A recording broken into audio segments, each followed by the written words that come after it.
ದೇಶದಲ್ಲಿ ಏನು ಬದಲಾಗಲ್ಲ, ನಾವು ಬದಲಾಗಲ್ಲ, ನಮ್ಮ ಸಮಸ್ಯೆಗಳೂ ಬದಲಾಗಲ್ಲ. ಬಡತನ, ನಿರುದ್ಯೋಗ, ಭ್ರಷ್ಟಾಚಾರ. ಇದೇ ಮಾತನ್ನ ನೀವ್ ಎಷ್ಟ್ ಜನರಿಗೆ ಹೇಳಿದ್ದೀರಾ? ಇದೇ ಮಾತನ್ನ ನಿಮ್ಗೆ ಎಷ್ಟು ಜನ ಹೇಳಿದ್ದಾರೆ? ಸ್ವತಂತ್ರ ಬಂದಿಷ್ಟು ವರ್ಷ ಆದ್ರೂ ಇಲ್ಲಿ ಏನೂ ಬದಲಾಗಿಲ್ಲ.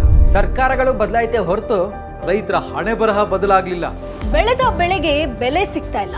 ಬ್ಯಾಂಕಿನ ಸಾಲ ಅಂತೂ ತೀರ್ತಿಲ್ಲ. ತಾವೇ ಬೆಳೆದ ಬೆಳೆಯನ್ನ ಬೀದಿಗೆ ಚೆಲ್ಲಿ ಆತ್ಮಹತ್ಯೆ ಮಾಡ್ಕೊಂಡ ರೈತರೆಷ್ಟು, ನ್ಯಾಯ ಸಿಗ್ತಿಲ್ಲ ಅಂತ ಹೋರಾಡ್ತಿರೋ ರೈತರೆಷ್ಟು. ಈ ವಿಚಾರದ ಬಗ್ಗೆ ಯಾರೂ ತಲೆ ಕೆಡಿಸ್ಕೊಳ್ತಾ ಇಲ್ಲ. ಯಾಕೆ? ಯಾಕಂದ್ರೆ ನಮ್ಮ ದೇಶದಲ್ಲಿ ಏನೂ ಬದಲಾವಣೆ ಮಾಡಕ್ಕಾಗಲ್ಲ. ನಿನಗ್ಯಾಕೆ ಕೆಲ್ಸ?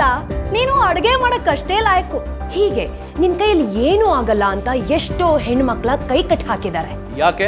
ಯಾಕಂದ್ರೆ ಇಲ್ಲಿ ಏನು ಬದಲಾವಣೆ ಮಾಡಕ್ಕಾಗಲ್ಲ. ಮನೆ ಸಾಲ, car EMI, credit card bill, ಸಾಲ ಸಾಲ ಸಾಲ. ಈ ಸಾಲಗಳನ್ನ ತೀರ್ಸೋಕೆ ಮತ್ತೊಂದ್ ಸಾಲ.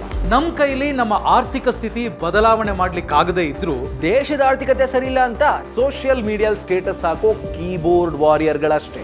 ಸಮಸ್ಯೆ ಹೇಳೋಕೆ 1000 ಜನ ಮುಂದೆ ಬರ್ತೀರಿ, ಪರಿಹಾರಕ್ಕೆ ಕೈ ಜೋಡಿಸಿ ಅಂದ್ರೆ ಯಾರೂ ಬರಲ್ಲ. ಯಾಕಂದ್ರೆ ನಮ್ ದೇಶದಲ್ಲಿ ಏನು ಬದಲಾಗಲ್ಲ.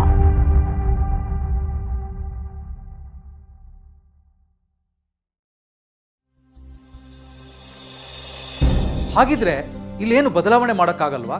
ಬದಲಾಯಿಸಬಹುದು, ಬದಲಾಯಿಸಬಹುದು, ಬದಲಾವಣೆ ಮಾಡ್ಬೋದು. ಈ ಎಲ್ಲ ಸಮಸ್ಯೆಗಳಿಗೆ ಫ್ರೀಡಮ್ ಆಪ್ ಪರಿಹಾರ ಅಲ್ಲ. ಆದ್ರೆ ಇದು ಬದಲಾವಣೆಗೆ ಮೊದಲ ಹೆಜ್ಜೆ. ದೇಶದ ಆರ್ಥಿಕ ಸಮಸ್ಯೆಗಳಿಗೆ ನೀವು ಧ್ವನಿ ಆಗ್ಬೋದು. ರೈತರ ಎಷ್ಟೊಂದು ಸಮಸ್ಯೆಗೆ ರೈತರೇ ಪರಿಹಾರವನ್ನ ಕಂಡ್ಕೊಳ್ಬಹುದು. ಇವತ್ತು ನಿರುದ್ಯೋಗಿ ಆಗಿರೋ ನೀವು ನಾಳೆ ಎಷ್ಟೋ ಜನರಿಗೆ ಉದ್ಯೋಗ ಕೊಡ್ಬೋದು. ಬದಲಾವಣೆ ನಿಮ್ಮ ಕೈಯಲ್ಲಿದೆ. ಬದಲಾವಣೆ ನಿಮ್ಮ ಕೈಯಲ್ಲಿದೆ. ಬದಲಾವಣೆ